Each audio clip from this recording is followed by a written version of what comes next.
신장, 곧 콩팥은 우리 몸 등 쪽 좌우에 어른 주먹만한 크기로 자리 잡고 있다.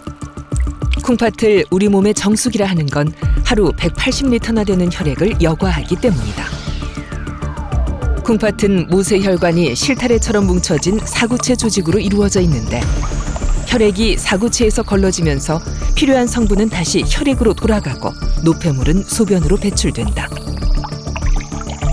콩팥은 노폐물을 거르는 것 외에도 수분과 염분을 조절하고 조혈 호르몬을 분비하는 등 생명 유지에 필수적인 역할을 한다.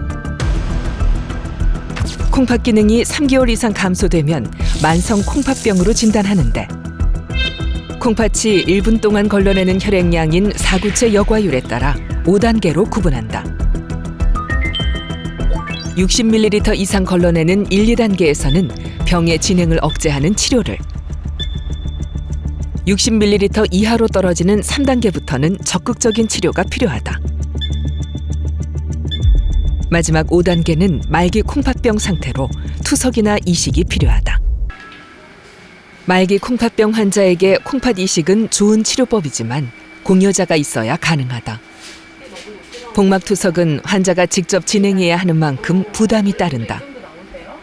그래서 말기 콩팥병 환자의 약 80%는 혈액투석을 선택한다.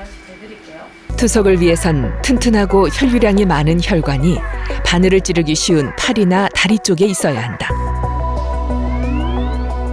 이를 투석 혈관로라 하는데 동정맥류 형성술로 투석 혈관로를 만든다. 동정맥류 형성술이란 혈액 투석을 위해 정맥을 잘라 동맥을 연결하는 수술로 동맥의 빠른 혈류가 정맥 쪽으로 흐르게 되면 시간이 지나면서 정맥이 동맥처럼 굵어지고 혈류량도 많아져 투석하기 적합한 혈관이 된다. 투석은 튼튼해진 정맥에 주사바늘을 찔러 이루어진다. 동정맥류 형성술은 환자의 상태에 따라 자가 혈관을 이용하기도 하고 인조 혈관을 이용하기도 한다.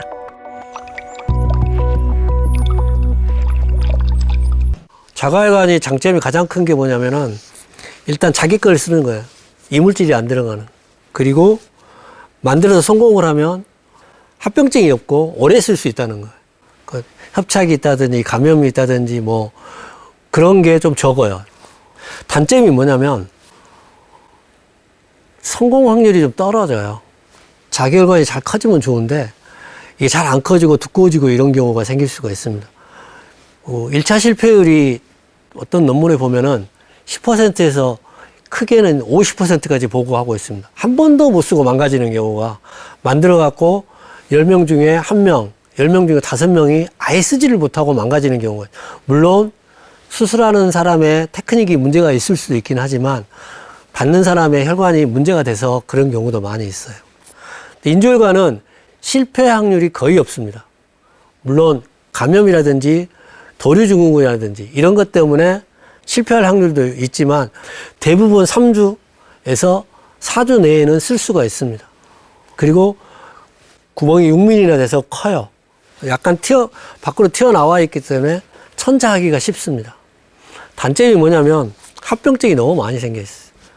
감염, 도류증후군, 위동맥류, 그리고 협착. 자가혈관이든 인조혈관이든 투석혈관로는 말기 콩팥병 환자들에게 생명줄이다. 이 혈관을 통해 환자들은 일주일에 3번씩 투석을 받는다. 투석에 사용하는 주사바늘은 직경이 2.5mm, 일반 링거용 바늘의 2배가 넘는 두께다. 큰 바늘을 삽입하고 제거하는 과정에서 혈관은 자극을 받게 된다. 나이가 들면은 성인병이 증가하게 되어 있어요. 그래서 당뇨나 고혈압이 증가되고 당뇨나 고혈압이 증가되면 가장 많이 문제가 되는 게 혈관 문제가 되는 거예요. 그 다음에 신장 문제가 되는 거예요. 이 자리를 빌어서 얘기를 하는 거지만 혈액투석이 왜 필요한지 어떤 사람이 하는 건지에 대해서 본인들도 항상 관심을 갖고 투석로는 만성 신부전 환자의 생명선이기 때문에 항상 어떻게 만드는 건지 뭘 하는 건지를 정확히 알고 잘 알고 있어야 된다고 생각을 합니다.